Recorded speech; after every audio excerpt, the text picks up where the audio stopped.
কয় দুনিয়াতে ভাই ভাইয়ের জন্য জীবন দেয় আর কেউ দেয় না। বড় ভাই বড় শিক্ষিত হওয়ার স্বপ্ন বাদ দিয়া মা বাবার খেদমতে চলে গেল কাজ করে, আর কয় আমার ছোট ভাইরে মানুষ বানাই, আমি কাজ করে করে ছোট ভাইয়ের খরচ দিব। ছোট ভাইরে কষ্ট করে করে মানুষ বানাইছি, কিন্তু বহু ছোট ভাই বড় ভাই মানুষ হইতে পারে না, শিক্ষিত না হয় ছোট ভাইরে বানাইছে। ছোট ভাই এখন চাকরি করে, বড় ভাইয়ের খবর নেয় না।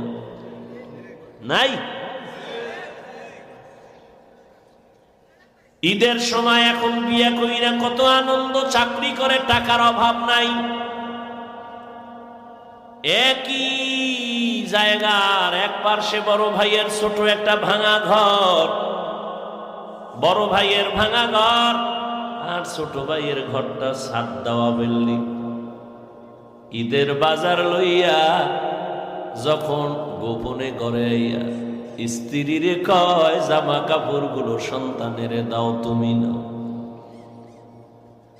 বড় ভাই তো জানালা দিয়া তাকায় দেখছে ছোট ভাই আসছে, কিন্তু বড় ভাই রে জিগায় না। বাচ্চারে কি আর কন্ট্রোলে রাখা যায়? ও দৌড় দিছে, কাকা আসছে। দৌড়াইয়া গিয়া দেখে ওর চাচতো ভাই নতুন জামা পইরা কত আনন্দ করে। ও একটা দৌড় দিয়া কয় আব্বু আমারে জামা দিবা কবে? বাবা এই কথা শুই না চোখের পানি ছেড়ে কান্না করে,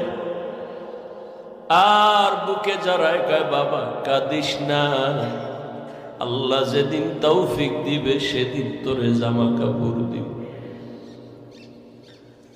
এমন নিমক হারাম বড় বাইরে জিগায় না, কোনো খোঁজ খবর নেয় না, কিন্তু বড় ভাই বাবার সমতুল্য,